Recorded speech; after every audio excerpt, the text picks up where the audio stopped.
Mais la qualité est des fois une équipe belée. C'était vraiment là. Elle est en rigueur, elle est en sérieux. Il n'y a pas de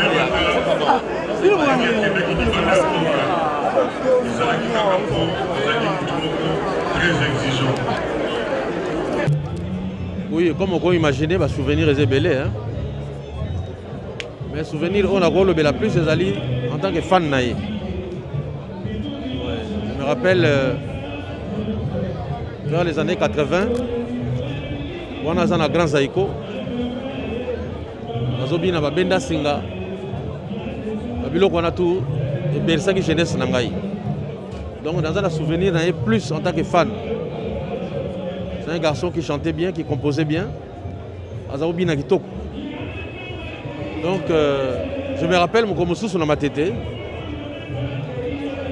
Grand Zaïko, il fallait bêta. Mais quand il a posé un concert, on a été. Mais tant que des fois, il y a quitté un taxi. Donc, aspect où il y a dégagé. Qui est bien, maman va continuer la salle. L'habité na zongi ndako na kesokola. Il faut na kota concert pour na mona ye pena bien. Pour impressionner kingai. Azaki na attraction physique makasi. Donc to perdre mutu munene ya léopard ya musique na biso. Ya mona biso ba joueur muso ya léopard to ye. Donc on a yé vraiment en tant que fan na ye. Voilà, on a été bon, en tant que collègue, oui, mais nous avons des souvenirs plus liés à qui fan. Kabossi. Souvenir. Les souvenirs sont belés, Ari Noël Moutafo qui a. Les souvenirs sont belés pour. Le long de Naza, na monana na mokili, na sala parcours na orchestre, pour na grâce nae. Téanga discipline, téanga détermination. Et puis, voilà, les souvenirs sont belés. Le long naebi, moi moitié à mokili, Afrique, Asie, Océanie, Europe. Grâce à l'EP.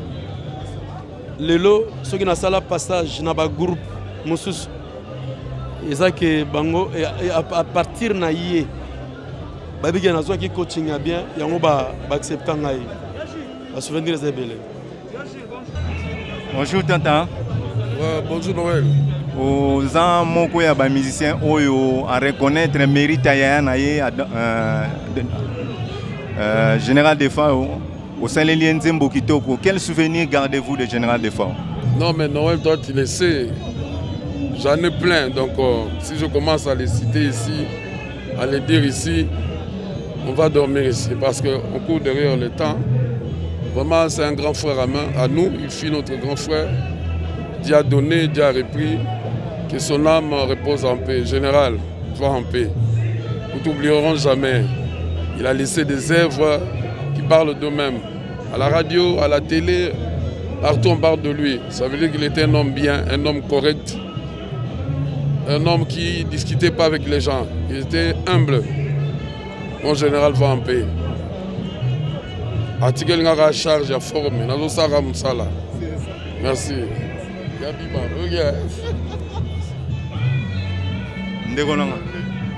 Sans commentaire. Sangwamawa. Donc, pas si nous sommes. Surtout que vous avez Congo. Vous avez le remonté pour la ville.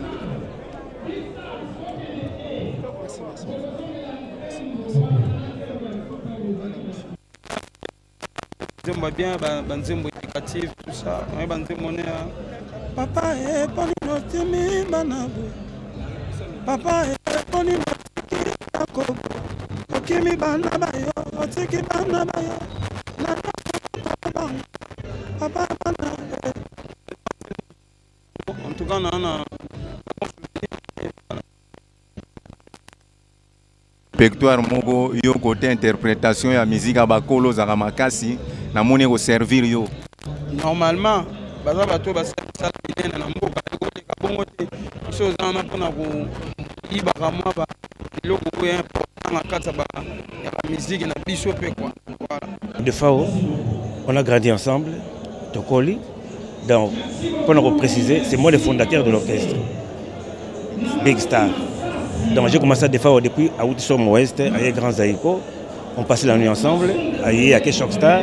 Et tous ces camarades, la famille Obayebaki, proche de Zakingaï. On a tiré aucun jour. Et on a des dernières demeures pour nous les.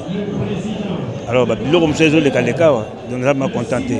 Et les musiciens pensa, les lits de faoté. Les lits de faoté, on a une vérité. Vous comprenez? Donc, c'est pas comme ça. Des fois, il y a des conflictualités. Des fois, il y a un problème à monter. Alors qu'il n'y a pas battuté. Mais pourquoi?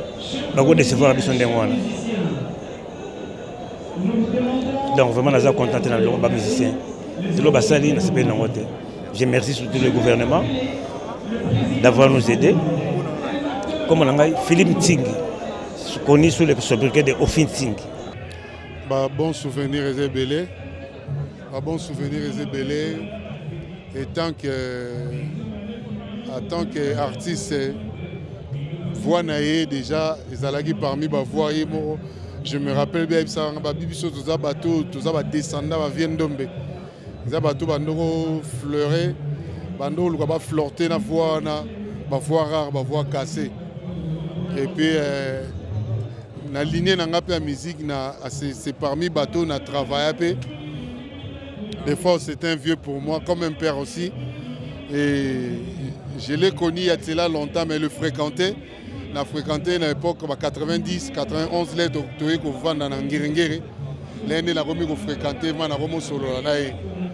Donc, c'est un vieux pour moi. Je garde beaucoup de souvenirs pour lui. Donc, il est trop cher pour moi, c'est ça. C'est une grande perte. C'est très triste. J'aurais souhaité venir à King assister à ses 50 ans de carrière. Donc, mais comme je le dis toujours, Dieu reste le seul maître qui a détenu le pouvoir de la vie. Il donne, il reprend. Qui sommes-nous? On ne peut pas juger Dieu. Vous avez eu à partager des scènes avec le général Defao durant cette tournée? On a eu à partager une scène à Ouagadougou au Burkina Faso. C'était comment vous l'avez trouvé cette scène? Écoutez, c'était un monument, c'était extraordinaire. C'est une machine de guerre. Malgré son poids, il était leste, donc c'était quelque chose de formidable. C'est un souvenir qui vivra éternellement en moi. Merci. Tous ensemble. Déjà famille tout ça là nyoka pululu de nyoka. Des fois wakufi kuna azali mwana ya kulutu na ngai. Tata ya defao Antoine Lulendo Kebana abutamana oncle ngana abutamana mwana nkasi. Mwana nkasi ibutu kila mwana.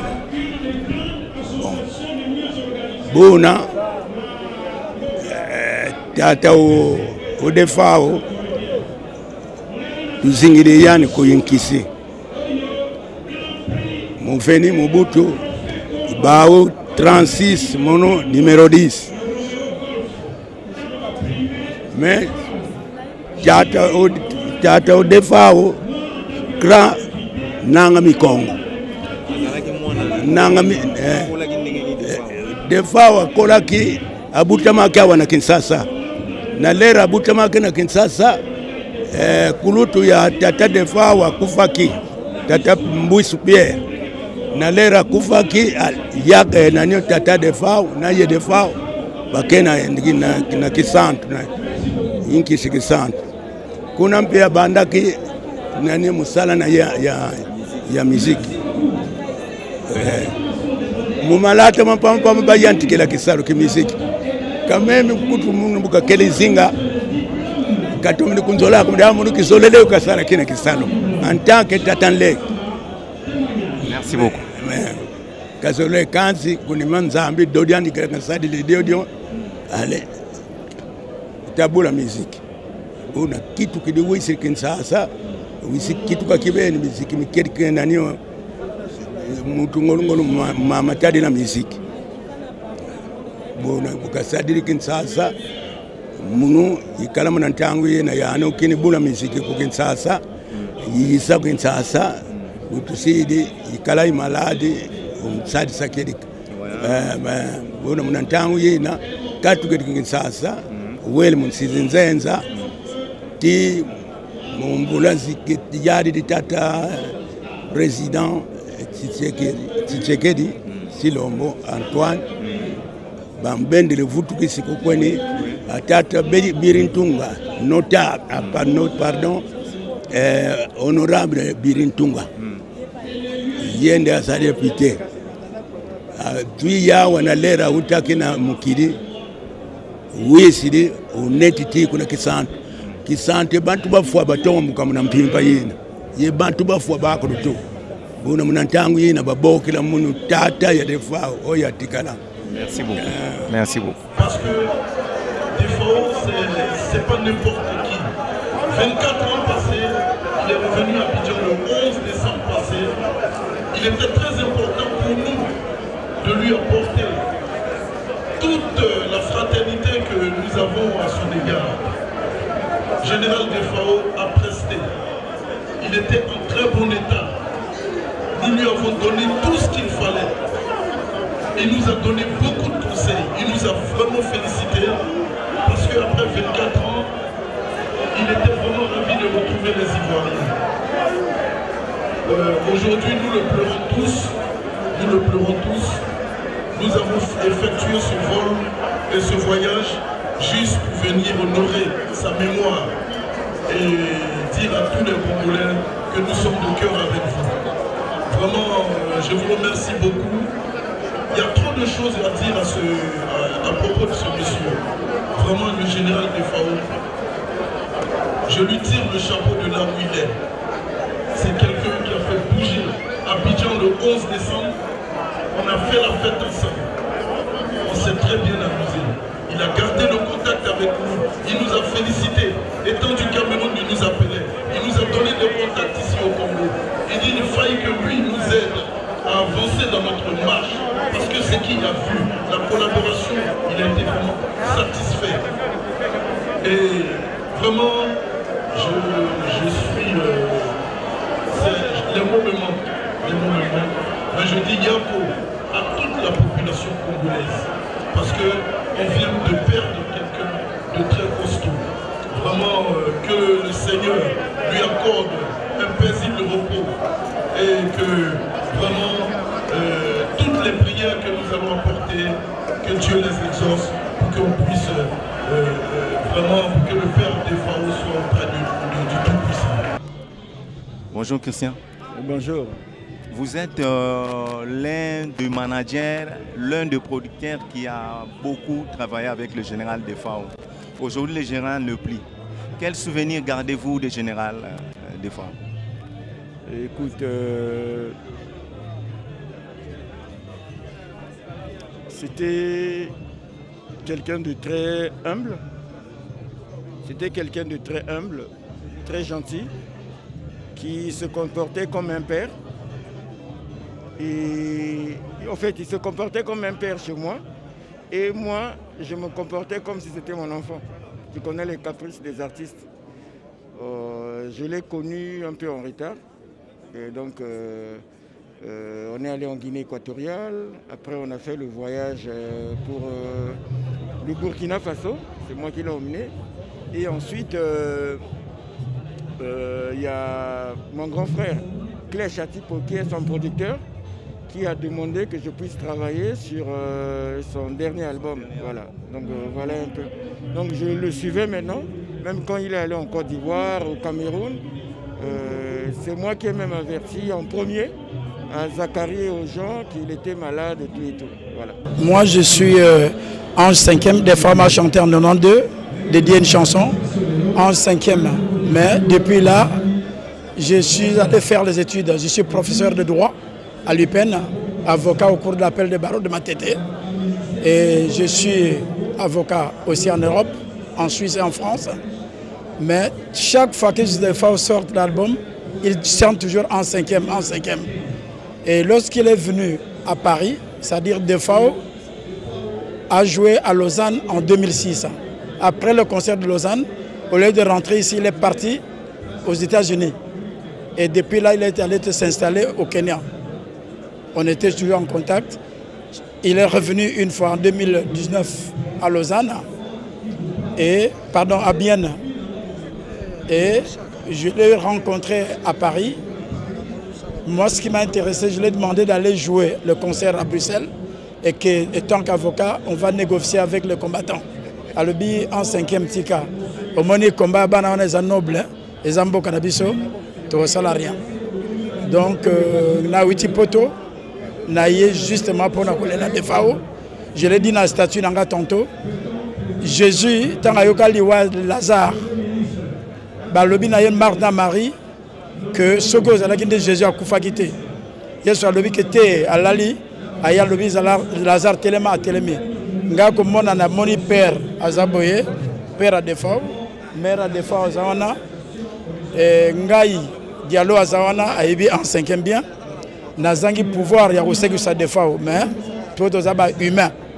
Mais je crois que je dédie son âme dans le Christ, en paix, et c'est un garçon. Je vous dis, il m'a chanté plus de 20 fois. Je n'ai jamais donné un centime, mais pas à des fois. Jamais.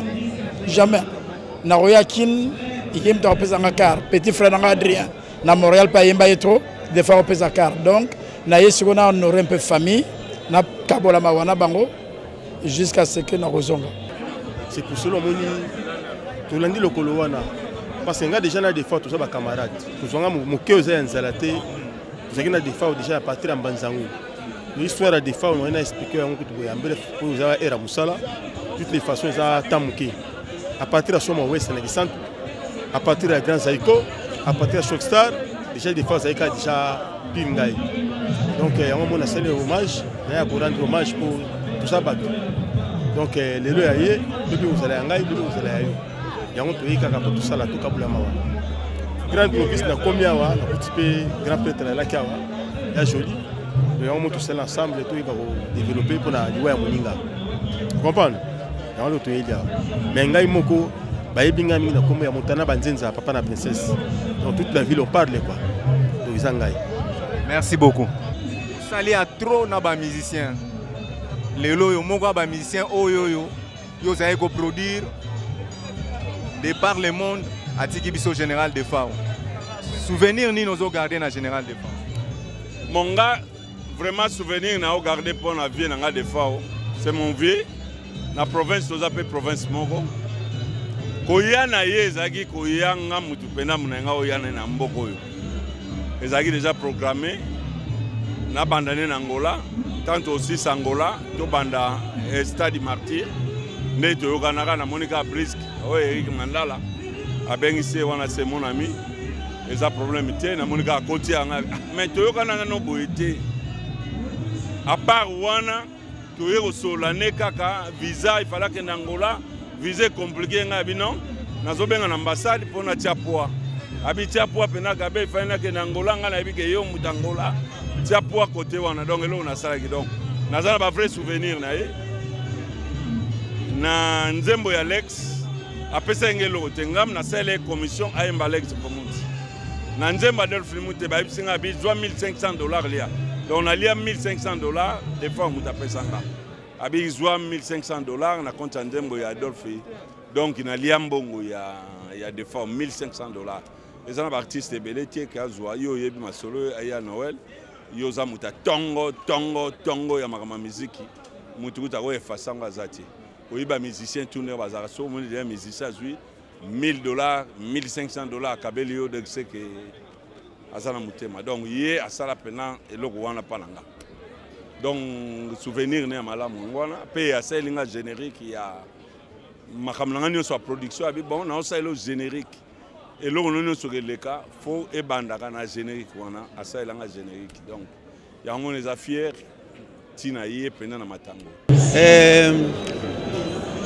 Fanfan, hein, à l'époque, il était fanatique de l'école de Franco.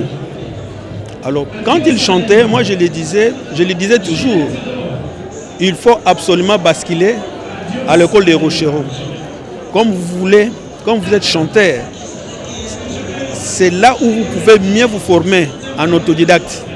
Écoutez plus les chansons Seigneur Rochero, vous allez beaucoup plus apprendre. Et c'est ce qu'il a fait. Ça a pris un peu de temps, mais il s'est adonné corps et âme.